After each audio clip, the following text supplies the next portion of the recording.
Welcome to the Mystical Truths Podcast. This is Rebecca, and I'm really glad you're here. Let's unlock your world. In today's episode, I'd like to welcome back Michele. Hello, Michele. Hi, Rebecca. Michele recently went on a cruise with her husband and some friends and came back with an interesting topic for us to discuss today.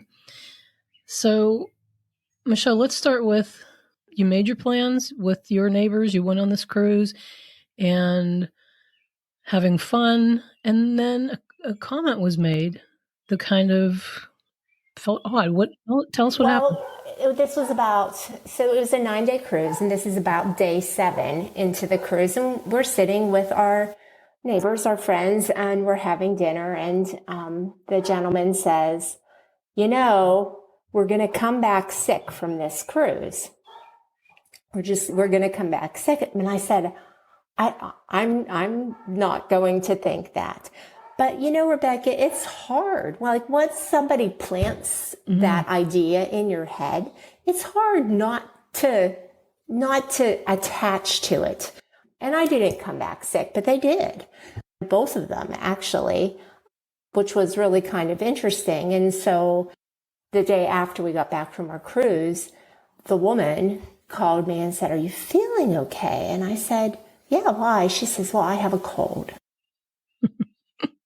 And I said, "Well, how's your husband?" And she said, "Well, he's feeling like he's getting one too." And so we've been back from our cruise like 3 weeks now. And he has since, not only did he get a cold, but he also developed pneumonia. Wow. So it wasn't an illness like you might think of, like COVID, for example, because that seems to be the big fear of traveling these days. But they still came back sick. My husband and I were fine. But I tell you that I had to really keep catching myself, because that thought, that statement kept entering my mind. And it was a challenge to keep it out, because it's already kind of ingrained in us in the back of our mind anyway. I follow this psychic, and she was saying that one of her biggest questions from her clients concern health, because we're so fearful since the pandemic of getting sick, of our health.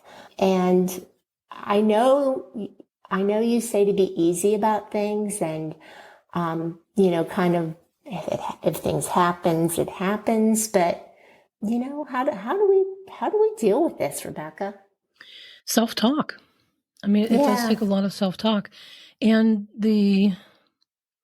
not determination, but the decision to think well as often as you can. It doesn't have to be 100% of the time, but you can see how for a long time now, even before the pandemic, people have been conditioned to be very concerned about their health, whether it's about accidents, injuries, diseases, the body breaking down. People have been teaching each other, not everybody, but a lot, to get annual checkups because, something might go wrong. Well, something is going to go wrong at some point. That's what we're told. That is what we're told. And so we want to keep looking for it. We're going to keep looking for it because, we're going to find it. Eventually and of course something's going to go wrong then. Whatever we're expecting, we're getting some version of, and they proved that right. They did. They both expected that, because I'm sure their mindset was, we're on this big ship together, a lot of people. There must be some sick people on here, and it's just going to spread across the boat, and we're all going to go home sick. Now, their belief in that is what brought on the illness. Your ability to not believe that as often as you could is the thing that sent you home well, because if there was a virus over here, you were somewhere else. Because that's kind of the way life, it is the way life synchronizes. So whatever we give our attention to, we're going to get some more of that. And we just have to keep reminding ourselves of that, because you're right. Once somebody makes a comment like that, you can't unhear it, but you don't have to believe it, and you don't have to let it keep sort of regurgitating. You can, and I'm saying this with, can you imagine somebody else hearing that comment on that ship that didn't know what you know about positive thinking, right? If you think it was difficult for you not to go there, can you imagine how difficult it is for the average person that doesn't understand how this works? Right. So, yeah, I totally see the challenge in it. And that's why it's nice to know what we know. But it doesn't mean that we just sort of know it and then we're oblivious to everything else that's happening around us. We still hear those comments. We still feel the energy of people worrying like that. And I think if we can remind ourselves that everything is all is well, that we can go home well, and we will go home well, because that's where our mindset is. That's what it means when we say life is always working out for me. Because if there's an illness that comes your way, that doesn't mean you did anything wrong necessarily. It may just be your day to go through an experience that has something of that nature to add to your life for a while.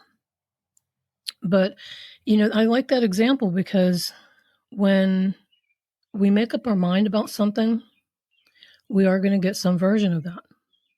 So how do you think it worked for you to keep yourself in at least a pretty decent place compared to where they were at on that thought? For me, I had to keep reminding myself to not go there. And I listened to your most recent episode about the future. Mm-hmm. And one of the things that you said was, a positive thought outweighs a million negative thoughts or something like that. And I think that, that probably is what saved me, because it was, as many times as that would pop into my head, I'm like, I'm not going there. I'm just not going there. And I'm going to stay healthy. And I really, really try to believe that, because I feel that, in addition to just telling us that, we need to have belief in our expectations. Otherwise, I'm not sure that the positivity works, or maybe it does. Maybe you can answer that. Well, we can't push against something and keep it away from us. It doesn't work that way. That's what the pandemic was a good example. People pushed against COVID and the pandemic so loud, so long, so hard that it stayed around for a long time. If instead of being afraid of it or pushing against it or trying not to get it, if you just say to yourself, okay, there are a lot of germs and viruses and whatnot in this world. I'm not going to pay attention to them. I'm paying attention to what feels good to me, what looks good, what's a good idea for me right now. So let's say you're on a big ship like that, and the vast majority of people are afraid they're going to go home sick, or they're pretty sure they're going to go home sick. That still does not mean that you have to. You and your husband could be the only two leaving that ship well. If you can keep yourself in the mindset of, I'm not pushing against what everybody else is doing. I'm not agreeing with it. I am just doing what feels good to me. I'm having the experience here that works for me. That way you're not pushing against a virus or what anybody else is doing with it, but you're also not inviting it in either. You're just keeping yourself in a place where you do understand that these things exist, but you do understand that wellness is our nature. Does that make sense? It does make sense. And I can remember coming to a card reading with you one time, and I asked you, how's my health? And you said to me, your body knows how to stay healthy. Right. And so that wasn't actually an answer, but it was, because it then, because I can't now unthink that either, right? Right. And so I prefer to think that than I think, oh, I'm going to get sick. And you know why that is? Because pay attention to how you feel when you think each of those thoughts. When you think my body knows exactly what to do to be healthy, and then you think I might get sick. They said that they said we're going to go home sick. What's the difference in feeling between those two?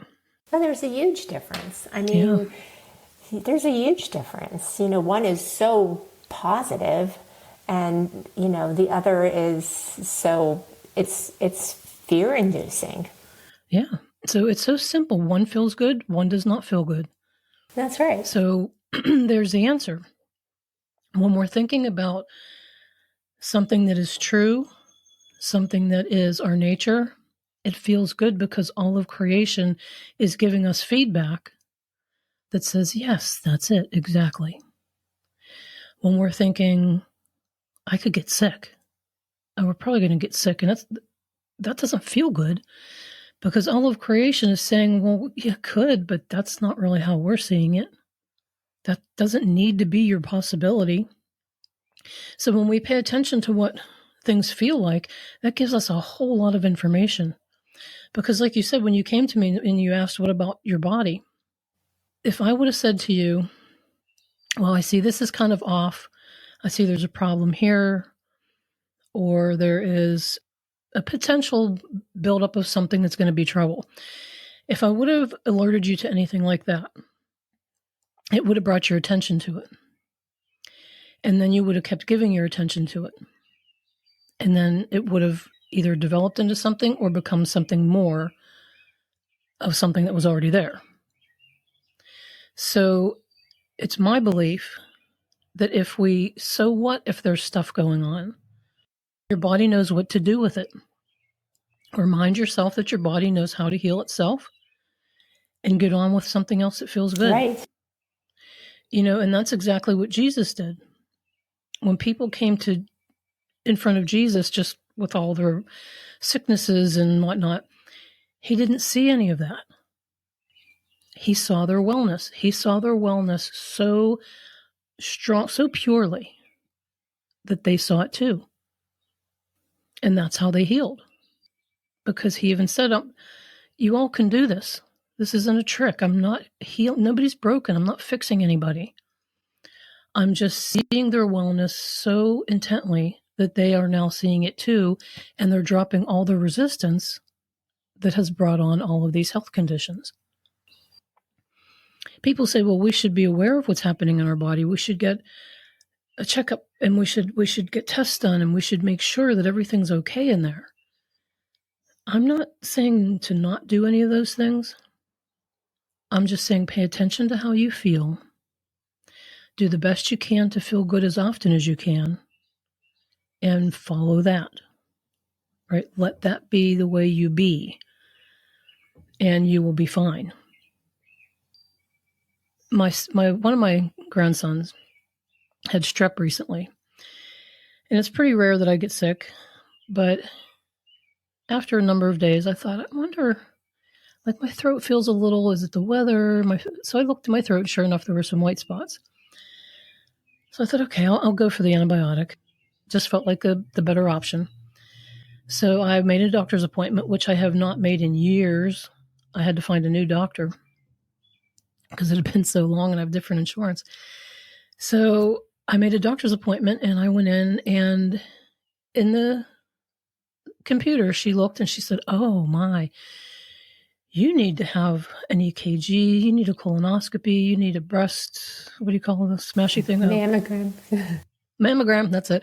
Blood work, she just had this laundry list that I needed to get done because I haven't seen a doctor in a long time, because this is just what we do. So they say. So she said, okay, so do you want us to give you these shots while you're here today? And I said, no. And she said, well, do you want to get this test done? I said, no. I said, I came here for an antibiotic.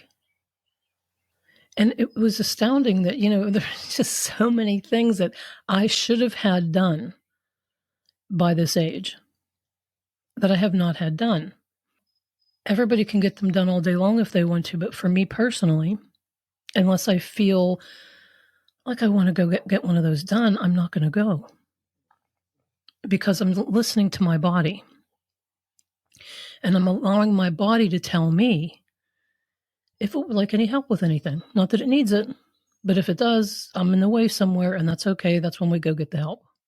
My cousin and I had this conversation, and she's a nurse, and I honestly forget what health subject we were talking about. And I said, well, what if you just refuse to go and get the testing done? And she says, well, then your doctor can just refuse to, be your doctor. Yes. Because you're not listening to their advice. Mm-hmm. And so I kind of feel like you're screwed at that point, because we all want to be it's that safety net. Mm. Like it's like having insurance, just in case you would ever need a doctor, you should have a doctor. Just in case you would, you know what I'm saying? Mm-hmm. And we've been conditioned to believe that we will eventually, and experience has taught us that this is true, mm-hmm. that it has, we have needed doctors in the past, we have, et cetera, et cetera. So, I feel like we're kind of up against the wall. Well, how does that feel? Not so great. It feels very uncomfortable, doesn't it? Mm-hmm. Because there's no freedom in that, right? I'm not free to not have a doctor. I'm not free to have one. I'm not free to not have these tests, but I really don't want to have these tests. We don't have to back ourselves into that corner. Once we understand that we're not limited at all. You can have a doctor if you want one, regardless of what's been said, because by attraction, if that fits and you want it, the universe will find a way to provide it for you. A doctor will be found for you. If you don't want to have a test and it feels really good not to have that test, you have the freedom to follow that. But I think it's important for everybody to make their own mind up in any given moment. My mind isn't made up across the board that I don't need a doctor. Mm-hmm. If I feel like with the antibiotic, that just felt like the quicker way to go for me, so I went about the antibiotic. No big deal. So I'm not saying no, I never take any sort of treatment or whatever. If it feels like a good fit, I'm all in. But I'm not in on looking for trouble that isn't there and expecting trouble to be there. And then if I don't follow what they say I should do, well, now I'm in the new kind of trouble, right? We don't have to entertain any of that. Once you realize that you're always guided, Source always has your back on everything. Perfect timing will synchronize up beautifully all the time, if you know that. Now you feel very free because you realize if a test is a good idea, I'll have one. If a test isn't needed, I won't have one. If I decide I want a doctor, I'll get one. If I never see a doctor again for the rest of my life, that's fine too. You see what I mean? Because now at that point, you realize that you are free to be however you want to be in any given moment, because whatever is good for you in that given moment will always be present.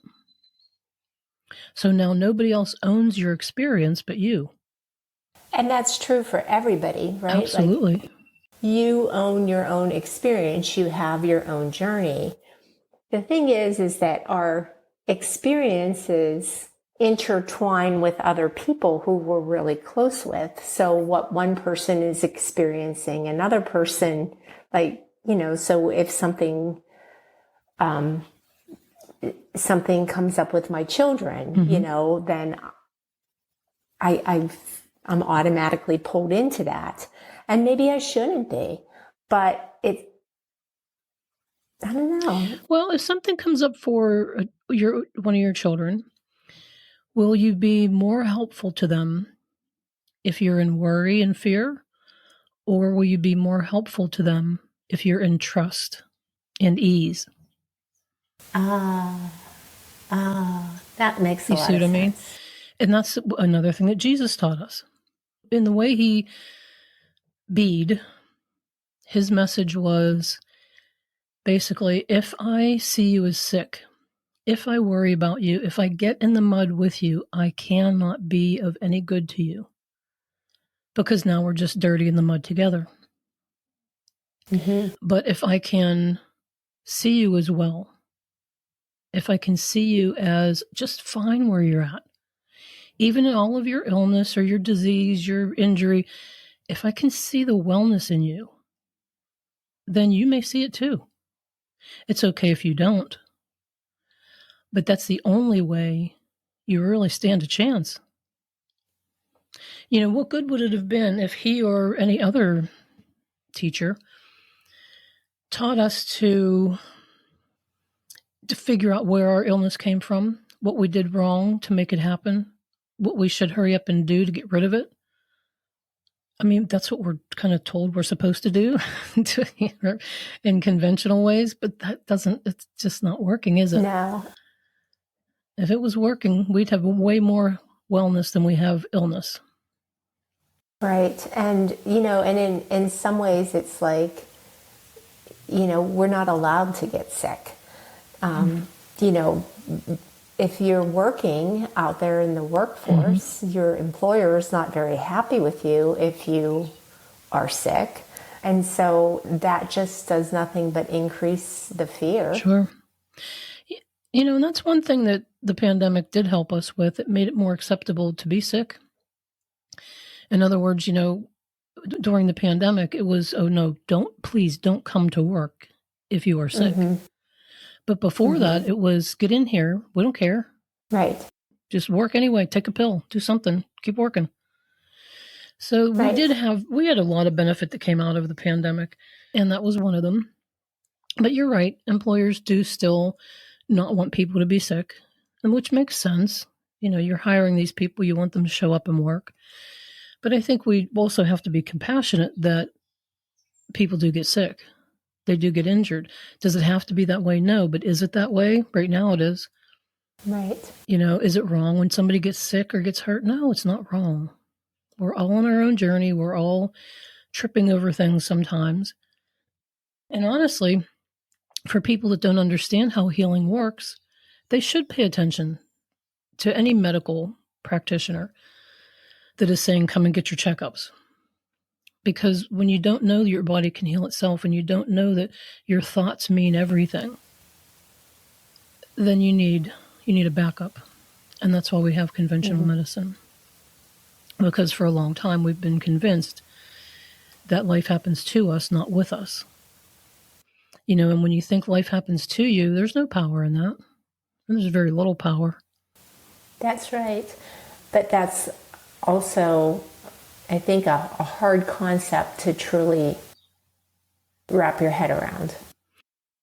Sadly, it is for a lot of people. It didn't need to be. It doesn't have to continue to be. And I think we're moving away from that for sure. We're getting better and better at understanding and researching even what our thoughts are about. What do they mean? What are they? And do they really affect our lives? Are they real energy? Yes, they are. Your thoughts are real energy. Do they, because they're real energy, they will attract energy like them. So why in the world, now that we know this, would we want to think thoughts that don't feel good? Because we know those thoughts that we're thinking will multiply and something will become real to us or tangible from that at some point, sometimes very quickly. What do we want those things to be? Health, wellness, the items that we like, the people that we like? Or do we just want to keep running into walls and saying, ouch, that hurt? And then we run into another wall, ouch, that hurt. Run into another wall, ow, that really hurt. See my life? My life has a lot of pain in it. These walls just keep coming straight up in front of me, and I hit them. Because we think life happens to us, like all of a sudden there's a wall or another shoe drops. It doesn't happen like that. We're pulling it all in. We're calling it all in every day, all day long. And there's no pressure there. Like I've said before, even with everything I know and teach, I still live on this planet in a human body. I'm still projecting through a human body. So I still have my moments where I think thoughts that aren't really helping me. I know enough to catch myself. Or I see things that I don't like. And I have to remind myself that's none of my business. Because if I make it my business, I'm going to get something in that category in my moments that are coming forward, and I really don't want that. And you said earlier that you heard or read something about another pandemic.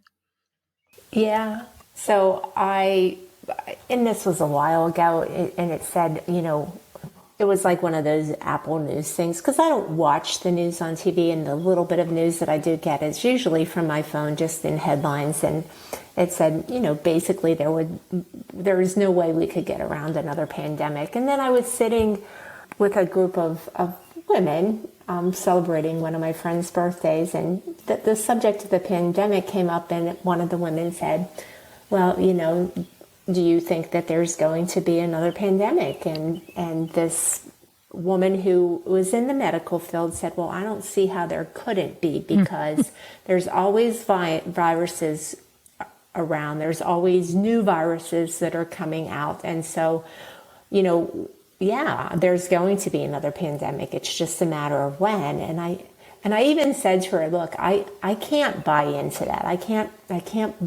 can't allow myself to believe that. And, and maybe that was the wrong thing to say, but I can't do that. Right. I can't think about that, because if I did, and I have enough, and I worry enough, maybe because there's also, I can't allow myself to think about that because there's a fear of thinking about that. I mean, is that possible too? Sure, but whatever you think about, you're adding to. So we have to be very mindful of what we're adding to, right? Mm-hmm. So when we're afraid of something, we're adding to that becoming a thing. When we're just even pondering it, we're adding to it.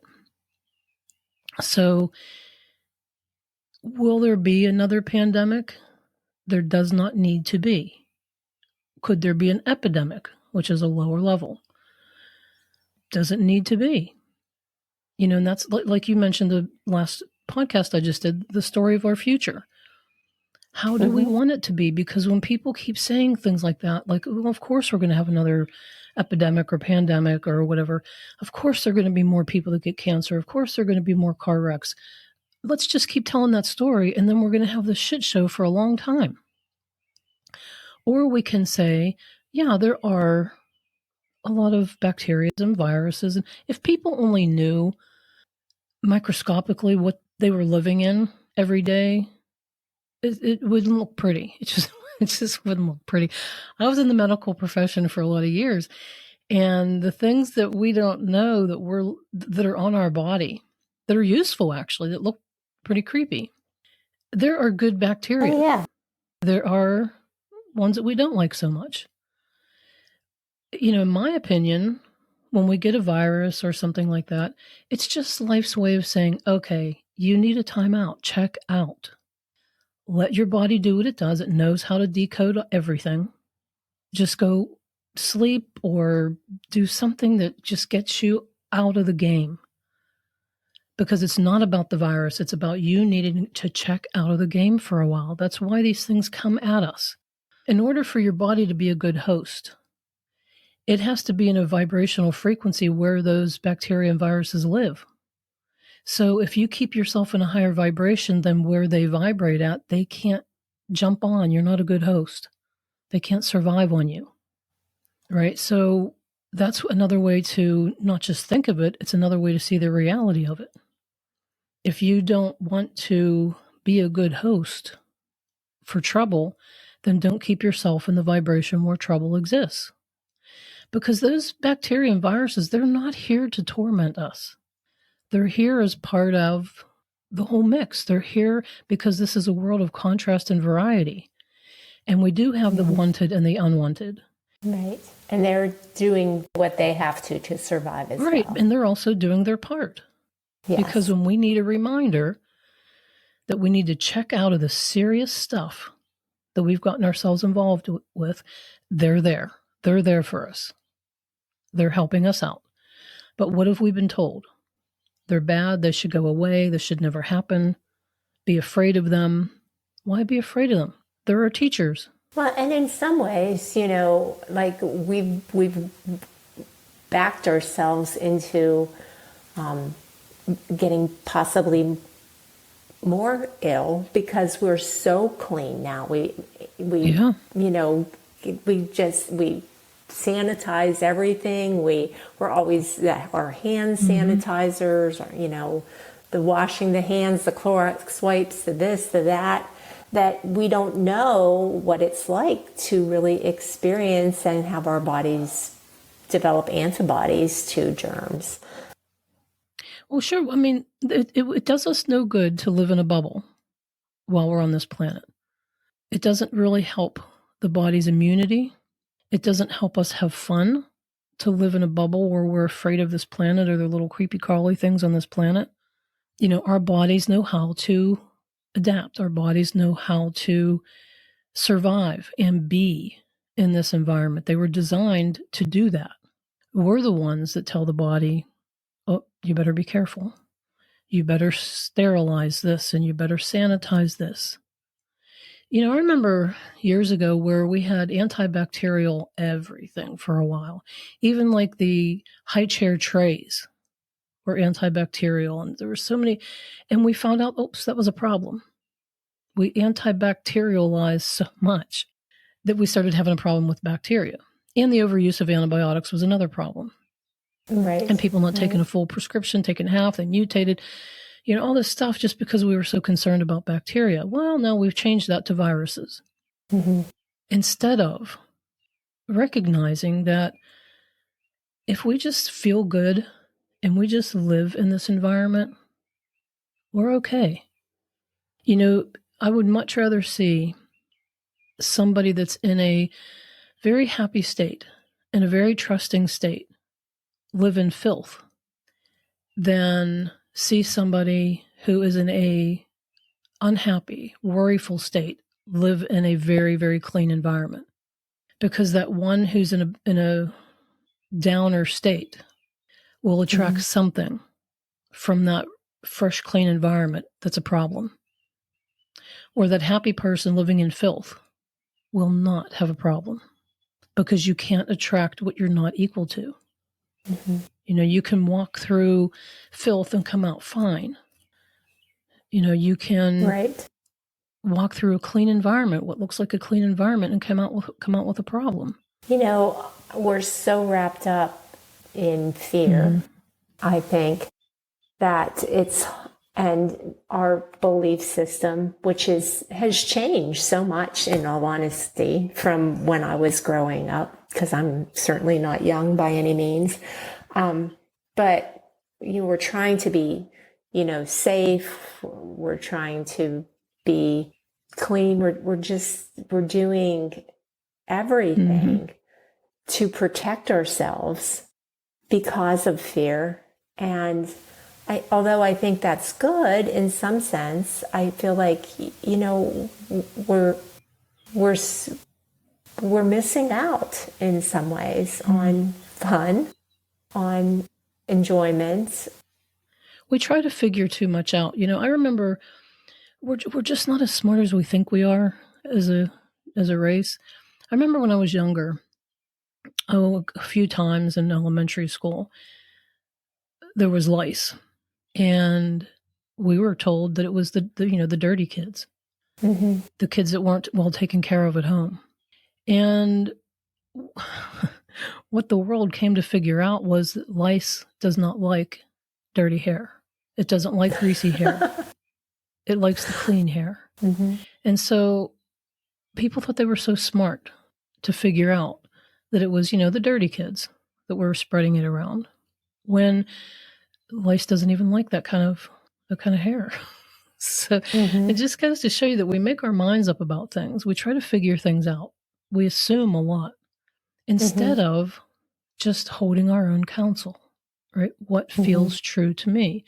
What feels good to me? So just going off topic for a little bit, like I really think, you talked about the future and you talk about, the what feels good to me. It's, by moving into that space where we're just intuitive and by using our intuition, I can really see that as being a real source of power. Absolutely.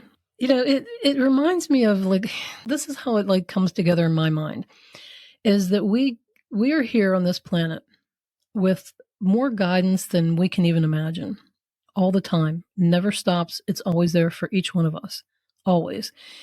And this guidance has a broader vision. It can not only see everything that's going on, it knows all of us, knows what our preferences are, knows what our desires are, all of that.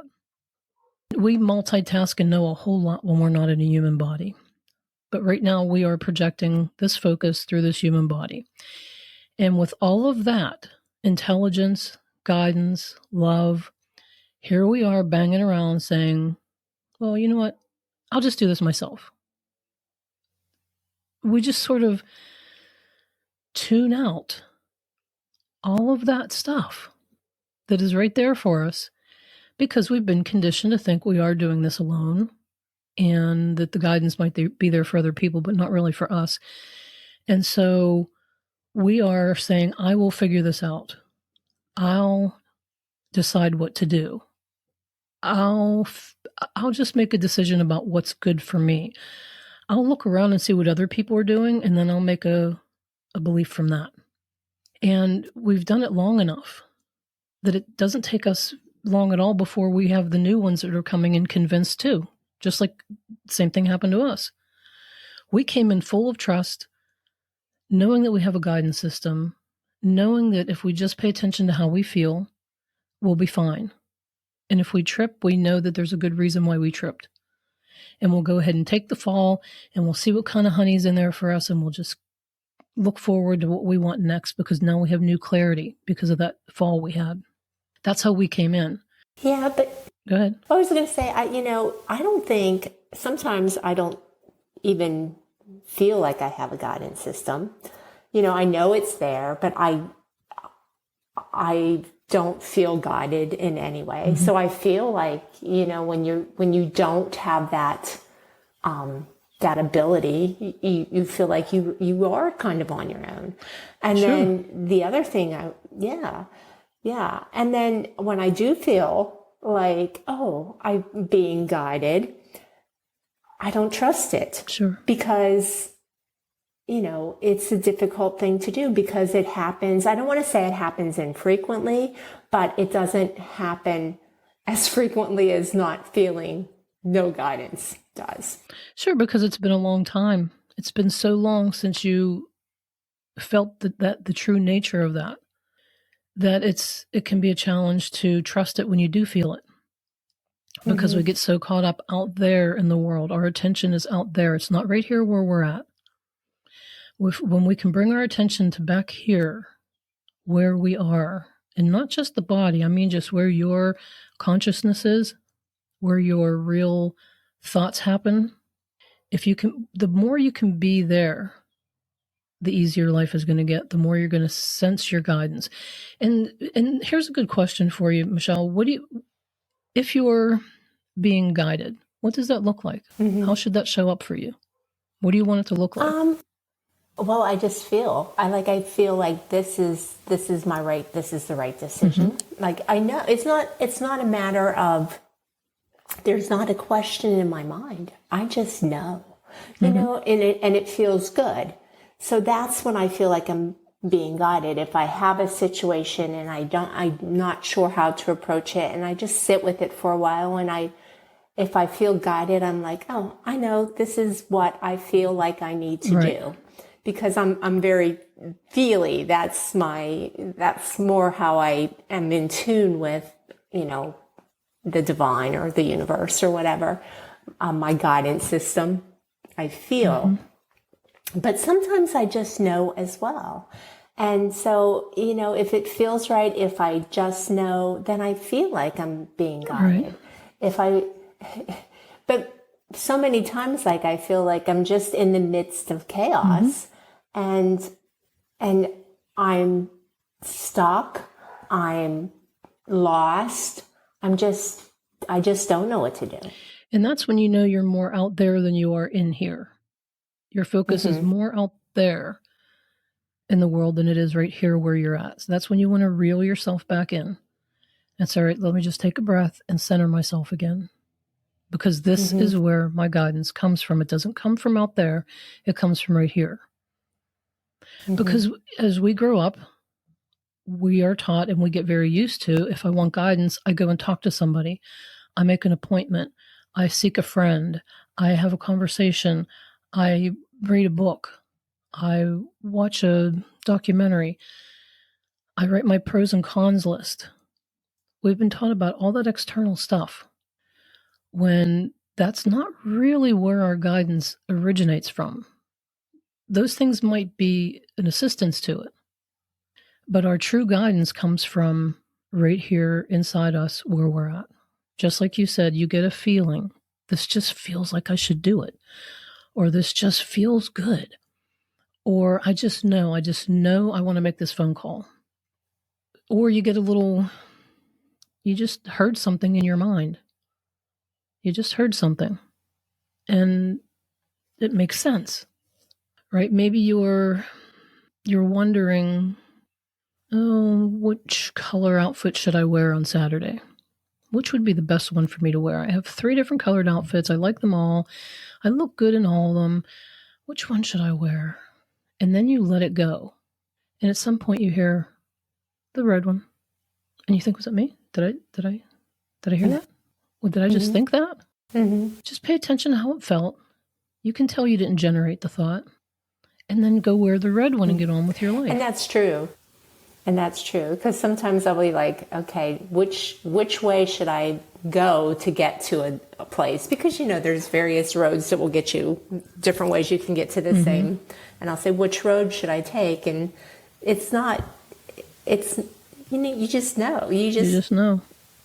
And we have to watch that we don't talk ourselves out of it, because intuition is not a burning bush most often.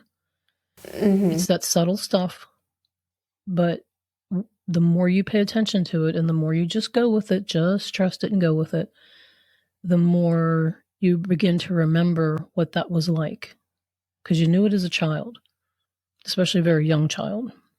But it's our nature. So the more we do it, the more we trust it. And the easier things get. And now you're not full of anxiety. You're not trying to figure things out. You're not afraid of things. Because little by little, you're letting go of all of that and trusting a little more. And I would suggest, that anybody that's interested should just play around with that. Start with things that aren't that important to you. When you get up, you have a day off, there are some things that you want to get done today, but just let it roll. Don't make a plan. Just let it roll and do whatever happens to come up next for you. I just want to do this. I want to go over there. I want to make this phone call. Just go with it. At the end of the day, see how that day went. And if you really could find your flow of ease, you'll look back on that day and go, wow, I got a lot done today. Or I had a lot of fun today. Or both. Because getting a lot done is a lot of fun. And I wasn't freaking out about it. And you'll find things came into your day that you didn't even expect. That's true too. I'm thinking though, and this is again a little bit off of topic, but for me, because our last session was on morality, and so I get caught up in authority, the laws, and I get very, so things that feel right to me are sometimes not in what I'm allowed to do. And so I'll give you an example of, I live in an HOA community. Now, that is my choice. So I have chosen to accept these laws. But at the same time, you look around the community, and I can tell you that not everyone is in compliance with every single bylaw that's in that manual. So I really, really wanted to put it in a Japanese garden, and no one except my neighbors can see it. And so I did it. And I feel badly about it. Michele. I know, but That's great. No, well, yes, great. but and so talking about, does this feel good? Well, yes, but no, because I feel I've broken the law, and it hurts absolutely no one. I talked to my neighbors about it; they were completely on board with it. The two neighbors that can actually see it from their place. So I don't know. How do I reconcile the freedom with the integrity? Because I feel like I've let that part of me down. Good. Because you need to. Good. You need to keep letting that part of you down until you let it go. Because it's okay to do what feels good. It's not, like you said, it's not hurting anybody else. It's not interfering with anybody else's stuff. It's something that you adore. It's something that you can enjoy. And the laws that were written there for your community are, just laws to kind of make it so people can have common ground of what they like in a community. But none of them are spiritual laws, that's for sure. None of them are written so that every single person will follow every single one of them. They're just put there as the general, in case something becomes a problem, then they can pull it out and say, okay, well, there's a law here, you're not allowed to have that. You see what I mean? If your garden was, I don't know, growing through a fence and into somebody else's yard and they didn't like it, that's when they pull the rule book out and say, okay, well, we've got a problem. Right? But, from a spiritual perspective, there are no laws like that. There are no rules. That's why in the last podcast I even said, like, the universal laws. I don't like the word laws being attached to that. I understand why people have put the word there, because they exist without question all the time. But our laws don't. We change laws all the time. We make up new ones. We do away with some. And that's just sort of that control stuff. But gravity just exists. It is. Attraction is. It bees. Cause and effect is a thing. Japanese gardens only being in certain places because people said so is not a thing. It's a very small Japanese garden. There you go. That justifies it. Let yourself off the hook. This is just a little garden that you have in your yard because you love it and it feels good. If you can stay in that and just enjoy it, you'll be fine. And so will the garden, and so will everybody else. They won't even notice you have a garden. That's probably true. You could have somebody on the committee come and visit your house and they wouldn't even see the garden. They'd be oblivious to it because you don't have a button out there to be pushed about it. So love your garden and let it be. And when that thought creeps in, but, I'm going against a rule, think to yourself, yes, I am. I'm free to do that. I'm free to be happy. I'm free to do what feels good to me. And then your brain may say, sure, and they're free to kick you out or fine you. Just calm that part of your brain down, because yes, that's true too, but only when you have a button out there to be pushed. I think the worst they would make me do is to apply for my quote variance like after the fact. So see, even that, no big deal. No big deal. Beg for forgiveness. And I wouldn't even, there's no way I'd beg for forgiveness. Yeah, say, I love the garden. It's a little garden. I made my garden. Whatever. I'll apply for your thing now if that's what you really think you need me to do. Because we are so free that there isn't a rule on this planet that humans have made that can limit us unless we think so. There are people that murder and don't go to jail. That's against the law. Right. They don't get caught. They don't go to jail. Right. Is it because they're sneaky and they got away with it and they're really smart and they figured out how to not get caught, or maybe that, all of creation prefers them and is giving them a pass on it? No. It's because they're not giving their attention to it. It's because they're focused on their freedom or something else that is keeping them out of the rule that other people have decided. Nobody can control us. Nobody can limit us. Nobody can confine us without our permission on some level, whether it's through just conditioned belief, ignorance, whatever.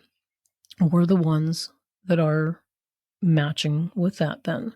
So can I ask you another question about something that you said on the last podcast? You said something like, I wrote it down actually. With intensity, we are at a battle between evil and love. And that you didn't agree with that because you didn't like the word battle. Mm-hmm. But I guess what exactly is evil? Is it fear? Is it doing things that are against the law? No. Is it people? What is evil? Evil is what we will see when we get so far away from our connection to who we really are and to all of creation, source. The further we get away from that, the uglier it looks. The scarier we become. The more twisted we become. The more not detached, because we're never detached fully, but you can see how that word would sort of fit. Yeah. So when we're so outside of our truth, that's what that looks like. It's rough. It's ugly. It's scary to a lot of people, but it's nothing that we have to have anything to do with if we don't want to, or if we can reconnect, which we do every time we sleep. That's why the body was designed to sleep, to check us out every once in a while. That's why you can't go too long without it. But you can wake up and put yourself right back where you were before you went to sleep within seconds. And then you compound it through that day. Check out, hit the reset button, wake up, do it again. And the longer we're here, the more beat up we can become from it. And it just becomes bigger and bigger and bigger and very ugly. Does it have a purpose here? It sure does. This is a world of contrast. You cannot have one without the other. Does it mean that because evil is a thing, like it's a potential? It's not a being. It's a potential. Does it mean that we have to dance that dance? No, we're free. We get to do this any way we want to. And if we're heading in that direction, which many people have, maybe we all have different points in our lives. We do things that are what people would say off course. We always have that connection within us that knows our truth. And we'll remember it here and there. We still have guidance no matter how deep we get in it. It's harder to feel it. It's harder to get a whiff of it. But it's always there, and nothing will break us as a soul. But this life experience does have the potential to beat the daylights out of us in our human experience. And that's okay, because we're learning, no matter how we're looking at this, no matter which angle we're approaching life from, we're causing everything to expand and become more because of it. So it all belongs, but it's helping us really connect with our own freedom. Because when you fear evil, you're not free. Well, my friend and I were having a discussion last night, and she was saying that, and this was even before I heard your podcast, she was saying that things are so chaotic out there right now in the world. There's so much evil, and she even referenced the, good versus evil. And she says that it's hard. She's losing hope. And that is really, and I feel like she's not alone in that. Sure. And I feel that that's kind of sad. But as more and more people lose hope, does that not affect our collective consciousness and then our future as well? One person that trusts Source, one person that can hold, more often than not, that place of well-being is more powerful than millions who are not. So there's always way more what we call good on this planet than there is the opposite. There will always be more of us that are sort of holding the place of well-being. And there may always be others who are not. But we can't take somebody out of that. You can't rescue your friend from that mindset. You can't fix it because it's not broken, but you can be the light that shines. And you can hold that light of, we're all fine. We're going to be fine because we are fine now. There's so much more good that happens every single day here. It's very easy for people to look through media and whatnot and just see, oh, this terrible stuff that they don't like, they don't agree with. There's more good stuff. It's just that people have become so preoccupied by looking at the train wrecks all over the place because we think that's more captivating. And it's reported more. Sure, you can look at 20 things on social media that are just awful while you're sitting in a, like for me right now, the breeze is blowing, the trees, the wind's blowing the leaves on the trees. There's some flowers out. The grass is freshly cut. I'm sitting in a beautiful room. Everything's fine. But there are some terrible things that are happening right now at the same time. What do I want to give my attention to? There's more good that's going on just in my backyard here than I even have the ability to realize. In the ground, in the air, in the trees, everywhere. There's more good stuff, way more than there is bad. And when we give our attention to the things we don't like or we don't agree with, it feels uncomfortable because it's none of our business. If it's not for you, don't look at it. And people say, well, then you're just putting your head in the sand. Exactly. Right. Because what you give your attention to matters a lot. So when we give our attention to the things that we're worried that we could worry about or that we think aren't good, or there's so much of this in the world, there's so much of that in the world, the more your friend gives her attention to that, the more it's going to hurt her and the less she's helping all of us to progress in a happier, easier way. It's our responsibility, more now than ever. It's time. It's time for us to pay attention and know where our control is, know where our power is. Does it feel better to say, we're pretty much screwed? I mean, there's so much bad stuff going on. I have no hope for this planet or these people on it. Does that feel good? Or does it feel good to say, maybe there is more good going on here. Maybe there is an intelligence that's a lot smarter than all of us and is way ahead of us on all of this. Maybe there's a reason why those people are going through the things they're going through that I don't like. Maybe there's a reason why they're acting the way they're acting. Maybe there's stuff I don't know enough about to make judgment on this, to make a call on this. Maybe I should just mind my own business and trust that there is a creator or creation that is all over this and knows way more about it than all of us combined. Maybe if I think about that, that'll make me feel better. Of course it will, because it's true. When we're looking at anything and we feel bad, that's feedback from Source saying, no, well, we're not seeing it that way. And that's a good guidance system.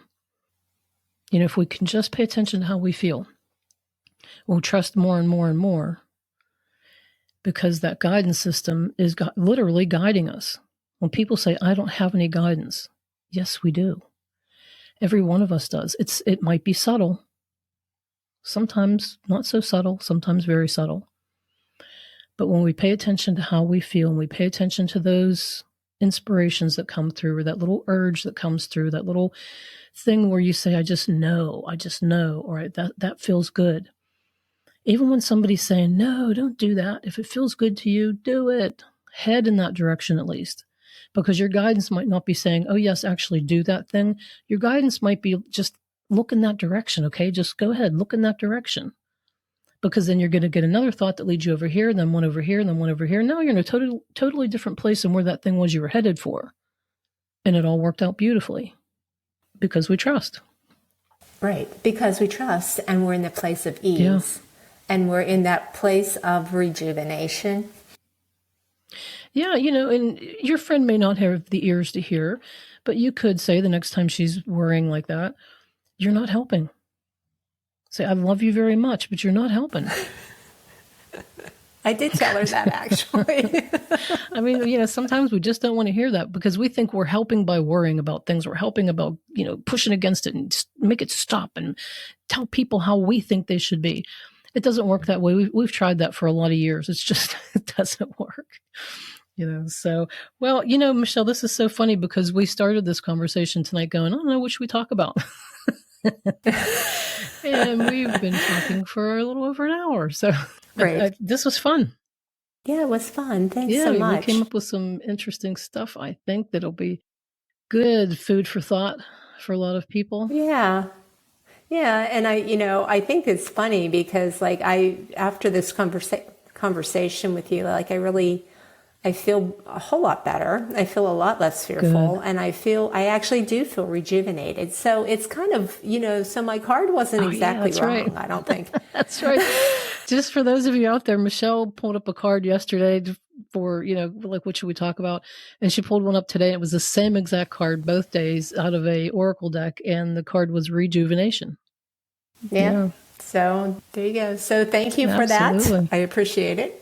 Yeah, I'm glad you brought that up. That's a good point. Well, I hope you all out there are rejuvenated as well. Thank you very much, Michele, for coming back on and talking with me. I've enjoyed it. Thank you very much for having me. You're very welcome. And to all of you out there, you can find me at mysticaltruths.com.